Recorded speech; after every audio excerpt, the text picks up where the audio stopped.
Dada, mambo? Poa, vipi? Safi bwana. Samahani kama nitakuchelewesha, najua wenzako wanakuacha. Samahani, nimekusimamisha hapa ili tujuane kiundani. Dadangu, una mpenzi? Sina mpenzi. Hauna mpenzi? Asante. Dada, mimi bwana nimetokea kukupenda. Nipo tayari kwa kugharamia kwa chochote kile unachokitaka. Yaani chochote kile, kwa hali mbivu na mbichi, nipo tayari dadangu. Unanipenda kweli? Mimi nimetokea kukupenda na ulivyo mzuri, sikutegemea kama naweza kukutana na wewe mazingira kama haya. Utanihudumia?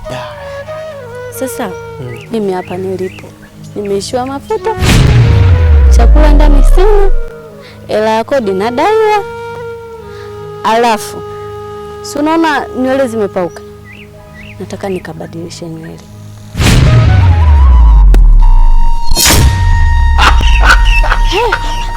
Kaenda wapi sasa? Jinga kweli.